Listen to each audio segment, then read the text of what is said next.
Jamus ta sake bude ofishin jakadancinta a ƙasar Siriya. Jamhuriyar Demokradiyyar Congo ta ce a shirye take da ta yi musayar albarkatunta da Amurka saboda tsaro.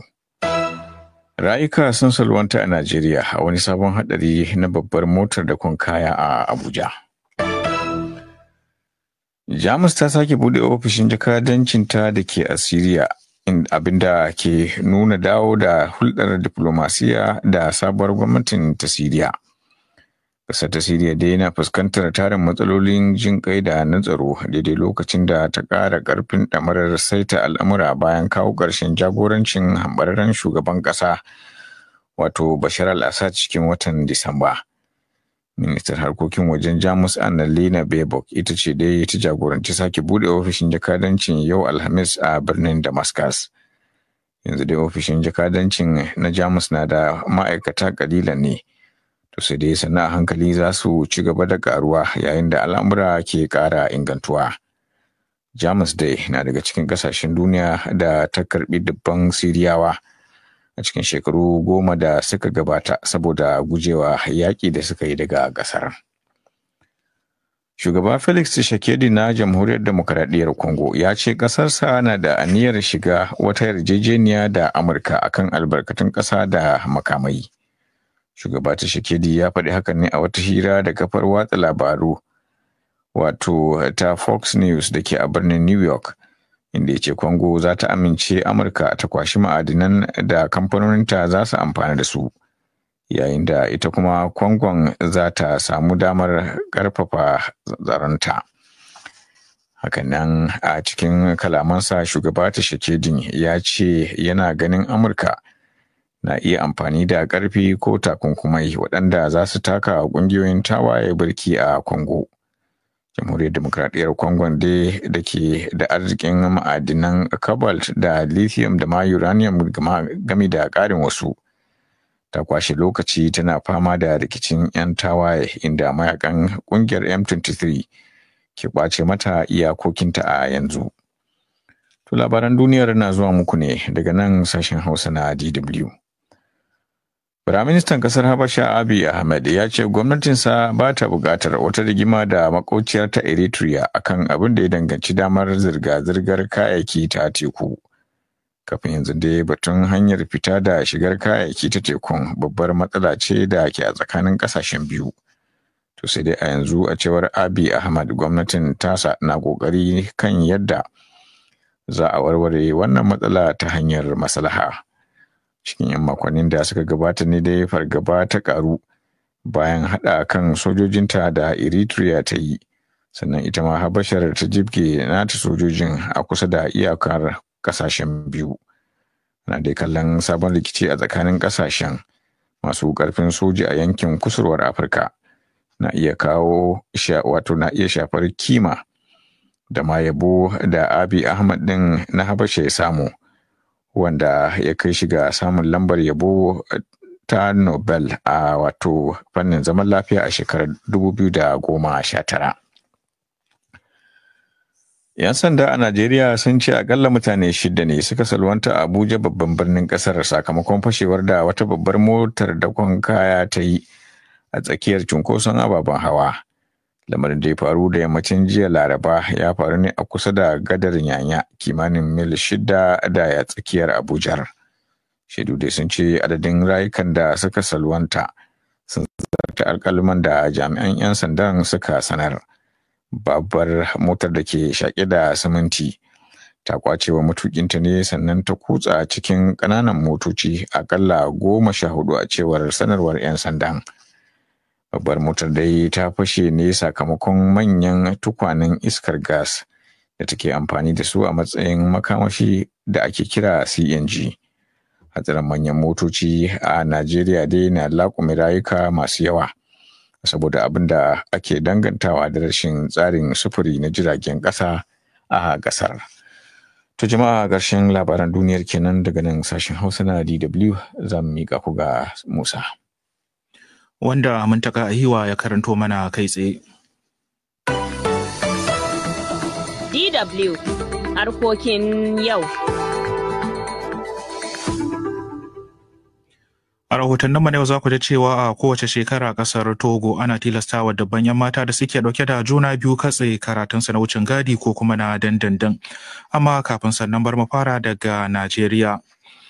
'Yan majalisar wakilan kasar sun amince da kudirin sanya dokar ta ɓaci a jihar Rivers, inda gefe guda gwamnatin tarayyar Najeriya ta zargi dakataccen gwamnan jihar Rivers da ɗaukar nauyin 'yan ta'addan da suke fasa bututun mai a yankin Niger Delta, zargin da dakataccen gwamnan ke ci gaba da musantawa.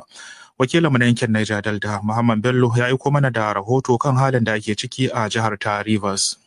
Ministan Shari'ar Kasar Lateef Fagbemi a maimakon gwamnati ya bayyana cewar Baraba ɗayan biyu Simfubara na da hannu kan ta'annacin 'yan bindigar yankin Niger Delta da ta kai su ga hare-hare biyu kan wasu muhimman bututayen mai a jihar ta Rivers, inda gwamnati ta ce Simfubara ya kauda idonsa kan hakan, wadda hakan kuma barazana ce ga tsaron ƙasa da tattalin arziki. Wannan da yana zaman babba daga dalilai da ta kai ga gwamnati ta kafa dokar ta ɓaci a jihar ta Rivers, tare ma da ƙara tura jami'an tsaro kimanin 10,000 don tsaurara tsaro a harabobin ayyukan mai a yankin.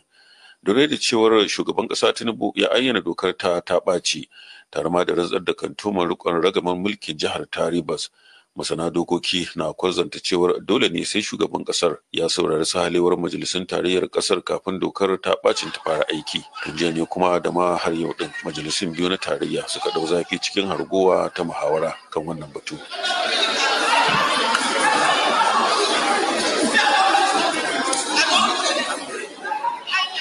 Wani dai kawunan 'yan majalisun biyu na tarayya suka rabu biyu kan goyon bayan abin da shugaban ƙasar ya yi kan jihar ta Rivers. Daya daga 'yan majalisun ta tarayya kenan ya cewar muna tare da shugaban ƙasa kan kafa wannan doka ta ɓaci. Ni dai ina tare da shugaban ƙasa domin ana magana ne ta rayuwar jama'a da kuma tsaro. Sai dai kuma sanata Siriyaki Dixon, wakili daga jihar Bayelsa, jihar da ta jagoranci gwamnonin yankin na Niger Delta don yin Allah wadai da dokar ta ɓacin.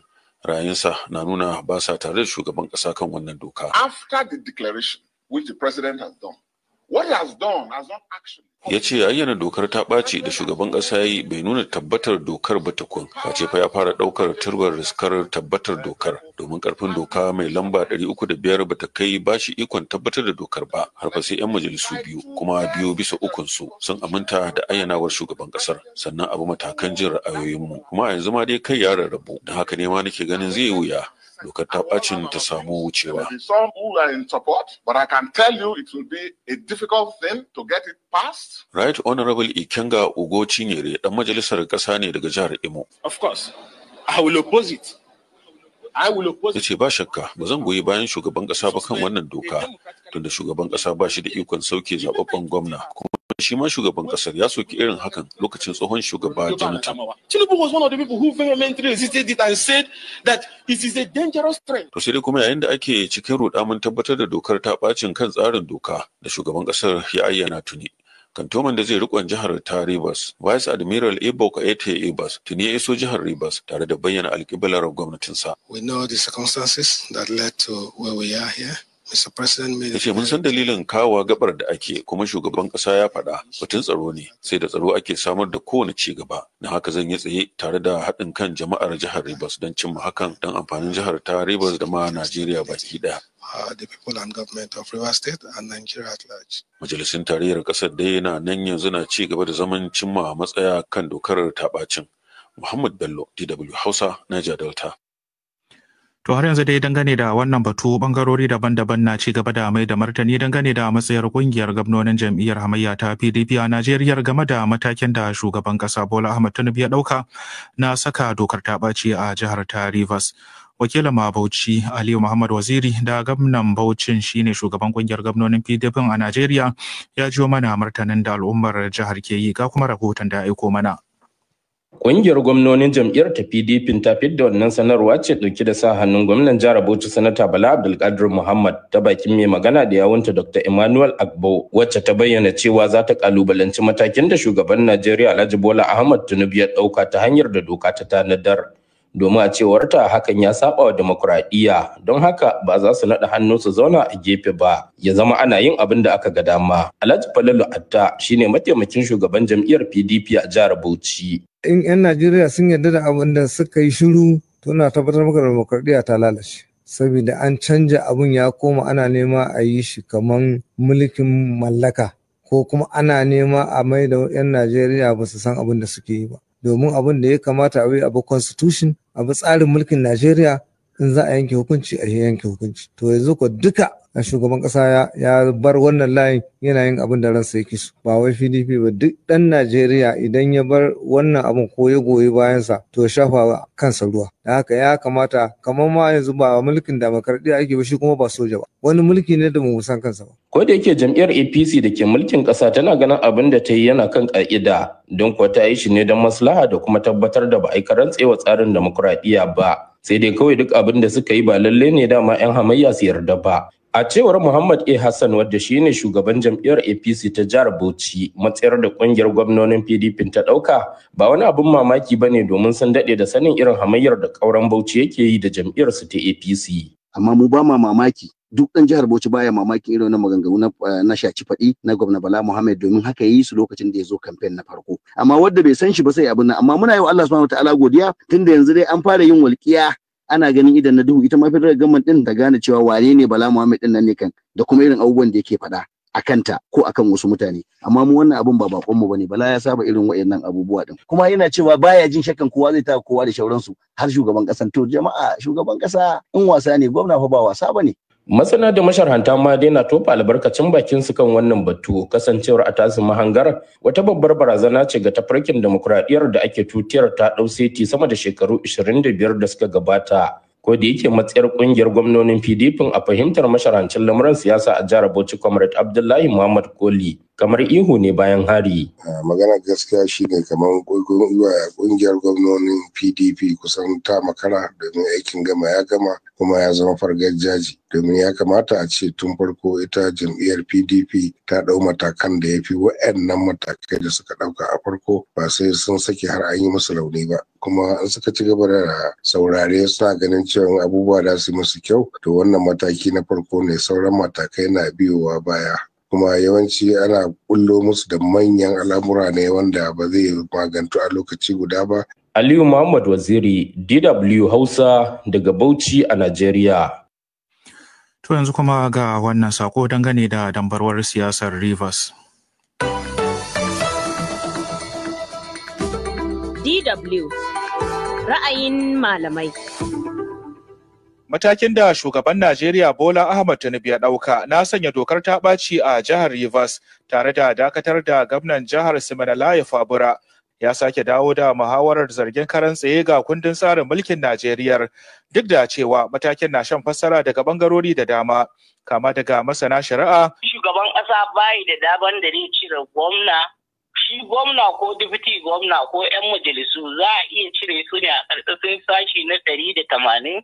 Da masu sharhi kan al'amuran yau da kullum, har ma da masu fassarar teburin mai shayi. Ku kasance da mu a cikin shirinmu na ra'ayin malamai domin warware muku zare da abawa a siyasar jihar Rivers. To da fatan za a tara a shirye-shiryenmu na ƙarshen mako, yanzu kuma sai jamhuriyar Nijar. Shugaban gwamnatin mulkin sojan ƙasar Janar Abdulrahman Chani ya sake kira mahalarta babban taron ƙasa, wato da ya gudana kenan a tsakiyar watan Fabrairu, da su sake hallara a birnin Yamai domin gudanar da kwarya-kwaryar bikin kaddamar da shawarwarin da ya karba daga cikin waɗanda taron ya gabatar masa. Wakilinmu na Yamai Gazali Abdu Tasawa na da ci gaban wannan labari. A cikin wani saƙon gaggawa ne da ma'aikatar cikin gida ta ƙasar Nijar ta aika wa gwamnonin yankunan ƙasar Nijar guda 8 a wannan Laraba. Ta sanar da su da gayyatar da shugaban ƙasa Janar Abdurrahman Chani ya yi wa illahirin wakilai 716 da suka halarci babban taron muhawara na ƙasa, da sake kamo hanya zuwa birnin Yamai domin halartar a ranar 25 ga wannan wata na Maris. Bikin ƙaddamar da a hukumance jerin shawarwarin da shugaban ƙasa ya karɓa daga cikin waɗanda babban taron muhawara na ƙasar ya gabatar masa. Sai dai tuni muhawara ta kabre a tsakanin 'yan ƙasar Nijar a game da fa'idar sake kiran taron da shugaban ƙasa ya yi, a maimakon yin jawabi ga 'yan ƙasa domin gabatar musu da matsayarsa. Alhaji Baba Almakiya, shugaban kungiyar Sedel Niger, na fatan shugaban ƙasar zai amince da illahirin shawarwarin da babban taron na ƙasa ya gabatar mashi. Shawarwarin da an ka kai ma shugaban ƙasa shawarwari ne wanda an kai wata 16 mutane suna ba da ra'ayoyinsu. Kenan muna gani inda akwai an abubuwa da ake sa hudda da tun lokacin da an kai zama na kwamitin nan ne kamata a hudda tun da wanga ra'ayi ne na al'umma. To kun ga ko yau ba mu ga yadda za a ce ba cikin shawarar da aka yi ma shugaban kasa a ce ba zai yarda waɗansu ba. To don me an kai zaman kenan? To amma Alhaji Mamman Dutse, shugaban kungiyar mutan karkara Takara, ɗaya daga cikin mahalarta babban taron na ƙasa daga jihar Maradi, ya ce sun karɓa wannan kira na shugaban ƙasa. Wannan kira ya nuna mana niyyar shugaban ƙasa duk abin da za a tahiya a ta yi cikin shawara. Ya nuna muna muhimmanci alƙawalin da ya ɗauka. To abin da shugaban ƙasa zai yi wannan ba za mu ci mishi albasa da baki ba, shi zai bayyana mai ɗaki shi sai inda ɗakin shi ke mishi ruwa. To sai dai wasu 'yan Nijar ɗin na ganin sake kiro wakilan babban taron na ƙasa a birnin Yamai wata dama ce tabbatar da dukiyar ƙasa a daidai lokacin da take cikin mawuyacin hali. Kuma bikin cikon sunna ne kawai ga matsayar da shugaban ƙasar dama ya riga ya ɗauka. Malam Sahninu Muhammadu wani matashi mai adawa da mulkin soja a Nijar na daga cikin masu irin wannan ra'ayi. Taro fa'idar shi su gare su shine ɓadda idan 'yan kallo kamar yadda sun ka tsara kayan su wancan taro na farko da aka yi da abubuwan da suka so ne aka rubuta tunda mu dai takamaiman abin da muka gane wa'anda sun ka sa cani ke yi wannan juyin mulkin sun gane cewa da dai ba za su samu ba galaba bisa 'yan Nijar ba za su samu ba yadda suke so shi a dalilin da ya saka sun kwammace ma cani ya ci gaba da mulki shekara 5 kamar yadda sun ka rubuta cikin wancan taro wanda suka yi su zo su kashe kuɗaɗen ƙasa kamar yadda suka yi. Wasu daga cikin muhimman shawarwarin da babban taron na ƙasa ya gabatar wa shugaban ƙasa da kuma 'yan ƙasa ke jiran ba da amsa a kansu sun haɗa da wa'adin mulkin riƙon ƙwarya na shekaru 5 sau 2 da aka bashi da ƙarin girma zuwa janar ɗin janarori da ma batun soke jam'in siyasa na ƙasar ta Nijar baki ɗaya. Gazali Audu Tasawa, DW Hausa daga Yamai a jamhuriyar Nijar. A kowace shekara a ƙasar Togo ana tilastawa dubban 'yan mata da suke ɗauke da juna biyu katse karatunsu na wucin gadi ko kuma na dandandan. Wannan mataki na hana 'yan mata karatu na mai da hannun agogo baya a yunkurin masu ruwa da tsaki na bunƙasa harkar ilimin 'ya'ya mata a nahiyar Afirka. Abdulrahman Hassan ya duba mana wannan batu ga kuma rahotonsa. Farko dai babu wani ƙudurin doka a cikin ƙasashen da ya haramtawa budurwar da ta ɗauki ciki daina zuwa makaranta ko ɗaukar darasi. Amma duk da haka yawanci yara mata suna barin karatun saboda matsin lamba na zamantakewa na iyali da suke fuskanta. Claire Mathieu, matashiya wacce ta samu kanta a cikin wani hali ta haifi ɗanta a tsakiyar shekarar karatu. Ana saura watanni 2 a yi jarabawa. Hakan ya sa ta tsaye da zuwa makaranta. Ta daɗe tana ɓoye halin da take ciki. Saboda tsoron yadda 'yan uwanta za su kalle ta. J'ai pas eu le courage de le dire. Ma mère elle a remarqué que je tombais malade. Ban samu ƙwarin gwiwa ba wajen faɗa a gida halin da nake ciki. Amma mahaifiyata ta lura da cewa ba ni da lafiya. A matsayinta na uwa ta gane alamun cewar ina ɗauke da juna biyu. Dole na sadaukas na sanar da ita. A lokacin ta kira mahaifina ta shaida masa wanda cikin fushi ya mana duka da guduma. Alƙalma na hukuma a ƙasar ta Togo sun nuna cewa tsakanin shekara ta 2020 zuwa 2023 an yi rijistar masu juna biyu 'yan mata 8,631 kana kuma a tsakiyar shekara ta karatu. 2025 a makarantun lise 680 a makarantun kwaleji, kana da wasu 526 a cikin makarantun firamare. Duk yawancin waɗannan yara 'yan mata makomarsu ta faɗa cikin rashin tabbas. Michelle Age, wata lauyar, ta ce kamata ya yi kotu ta riƙa hukunta maza da ke yi wa 'yan mata ciki waɗanda suke tsakiyar yin karatu. C'est un phénomène qui est préoccupant. La plupart du temps, on préfère. Wannan lamari ne mai damuwa. Yawancin lokaci an fi so a sasanta. Wanda ke da alhakin yi wa yarinyar ciki, so da yawa ya ɗara ta da shekaru. Kuma an fi ba da fifiko cewa a tattauna kan cewar zai iya ɗaukar nauyin yarinyar da yaron. Matsi na zamantakewa ya hana a aiwatar da doka. ko wani bin ma domin ana jin tsoron wanda ya cikin ko don yana da gata. Doka dai a sashen ta na 19 na dokar kare